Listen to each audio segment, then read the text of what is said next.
In 1985, a movie ticket cost $3.50. A gallon of gas was $1, and a hot dog and soda combo at Costco was $1.50. Today, a movie ticket is $15.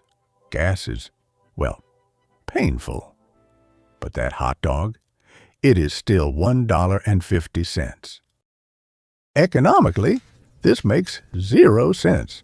With inflation, that combo should cost $4.50 today. By keeping it cheap, the company loses millions of dollars every single year. So, when the current CEO went to the founder and said, "We are losing too much money, we have to raise the price," the founder didn't talk about margins. He didn't talk about shareholders. He simply said, "If you raise the effing hot dog, I will kill you." He wasn't joking, because that Part 50 hot dog isn't food. It's a psychological trap. And yes, you fell right into it. To understand the hot dog, you have to understand the club. Most grocery stores work on a simple model. Buy an apple for $1, sell it to you for $1.30. They keep the 30 cents. Because their margins are thin, they have to mark up everything. The cereal, the milk, the eggs, they need you to buy stuff to make money. Costco is different. They don't actually want to make money selling you toilet paper. In fact, on most items, they barely break even. Here is the secret. They are not a retailer. They are a subscription service, just like Netflix. Almost 75% of their operating profit comes from that little plastic card in your wallet. The $60 or $120 you pay just to walk in the door creates a psychological burden called sunk cost. You've already paid $60. You start the year at a loss. To win against the store, you need to save enough money to earn that $60 back. So you buy more. You buy bulk. You buy a 5-year supply of mayonnaise. But here is the genius part. If you shopped at a normal store, you'd feel guilty spending $300.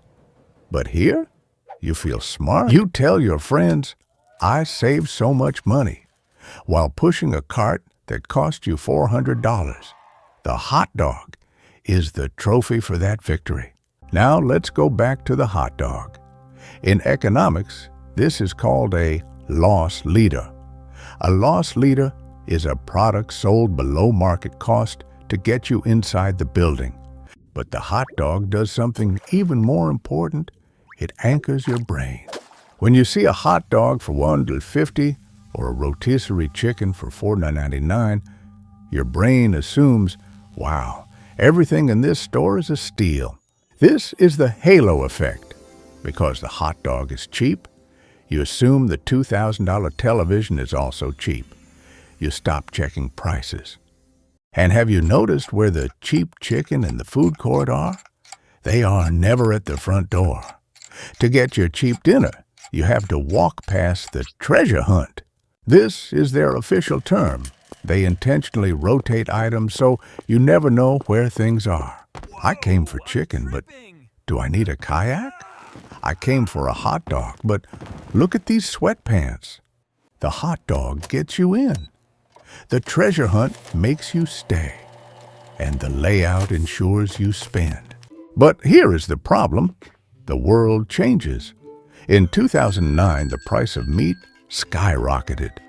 The suppliers who made the hot dogs for Costco said, "Sorry, we have to charge you more." Most companies would have caved. They would have raised the hot dog price to $2. But remember the death threat? They couldn't raise the price, so they did something insane. They fired the meat supplier. Costco decided to build their own hot dog factory. Then they built another one. They vertically integrated. This means they now own the entire process. They control the meat, the processing, the packaging, even the bun bakery. By cutting out the middleman, they lowered the cost of production. While every other restaurant was raising prices due to inflation, Costco's internal cost actually went down. They spent millions building factories just to protect a $50 price tag. Why? Because that price tag is their reputation. If the hot dog goes up, the trust is broken. So, next time you sit on a picnic bench eating that $50 hot dog, enjoy it. It really is a great deal. But realize that the hot dog isn't a gift. It's a golden handcuff. You aren't ripping them off. You're paying them a membership fee for the privilege of buying. Jim Sinegal, the founder, knew that if you keep the customer happy with a small win, they will give you their loyalty for life. And in the business world, loyalty is worth a lot more than 50 cents. If you want to understand the hidden psychology behind the businesses you use every day, click that subscribe button. We turn complex economics into simple stories. See you in the next one.